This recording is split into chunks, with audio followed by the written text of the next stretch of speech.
So as you guys know, I am trying to get my E46 ready for the drift day coming up. So this is basically the day 2 of working on the E46 and getting it ready for this drift day. So I have been able to source out all the parts that I need.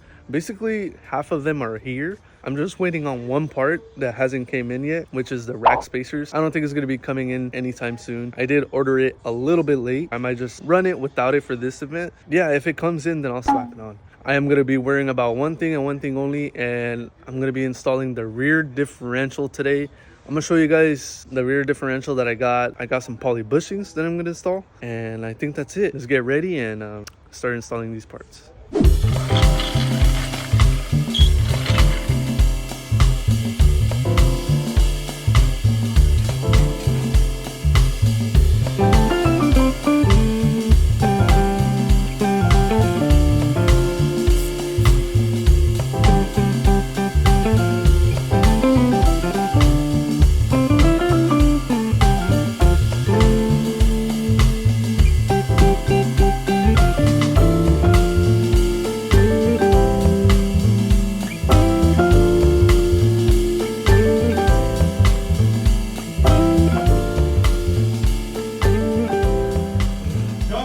Let's see what they're up to over here.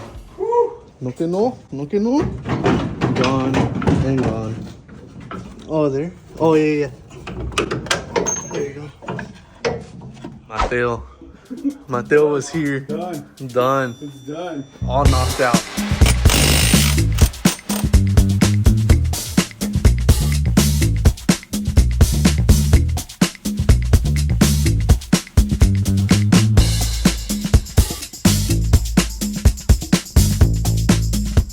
So I finally got the rear differential out. It wasn't too bad, but now that it's here, guys, I ended up matching it to my other diff that I got, and so far this part is a little bit bigger than on the diff that I have right here. So I basically measured it out from half of this and half of here, and it came out to like 4 inches. And then I measured this ear over here from my differential that I already had in the car, and it turned out to be 4.5. So these are a little bit bigger to fit my axles. So basically I'm gonna have to take off the ears and then swap them over to the other diff, and then that should be good to go.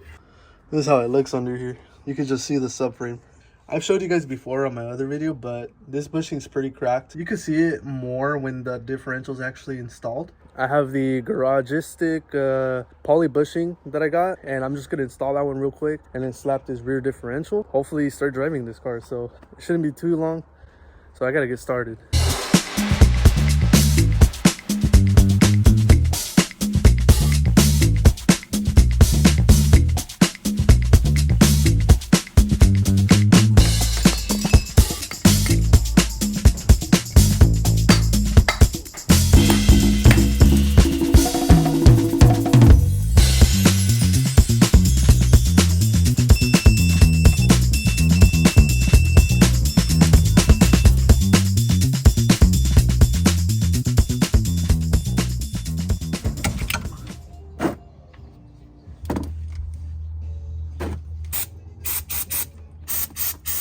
So I got around to doing the tires and alignment finally. So basically, as you guys know, I got the new tires, the Nexons, new tire chart and everything. Wheel balance is done.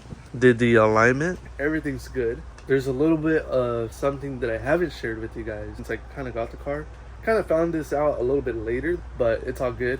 We're sourcing out all the problems with it. So basically this car has a lean condition code. I've been fighting it since like the first time I got the car. It ended up being a inlet the first time. So as you guys know, there's an inlet that goes down there, throttle body to the other half of this inlet, because there's two. There's one and then there's one down there.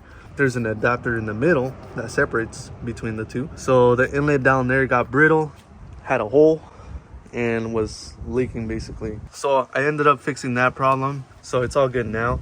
I went to go do the tires the other day, and then it threw our service engine soon. So then I smoke tested the car. I was like, okay, let me smoke test it. I don't know if you guys can see, but I have a zip tie back there.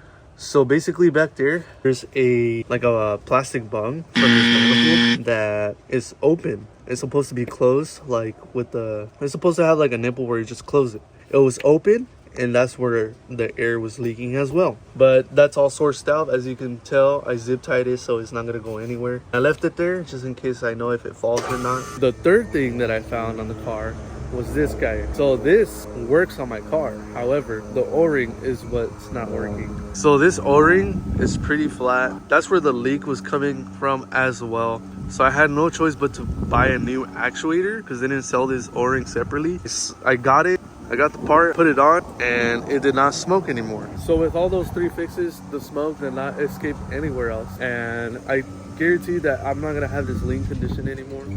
So that's that. And another thing that kind of shook me when I just finished doing the alignment, I literally day after I got my rack spacers here.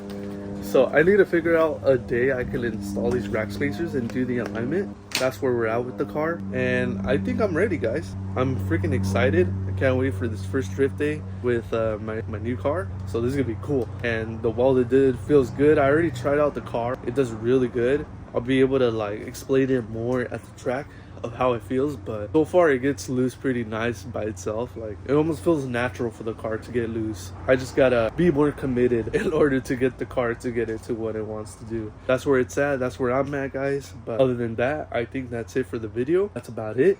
I hope you guys enjoyed this video and you guys are looking forward to the drift day as much as I am as well. Thank you guys. Leave a like and subscribe, and I'll see you guys later.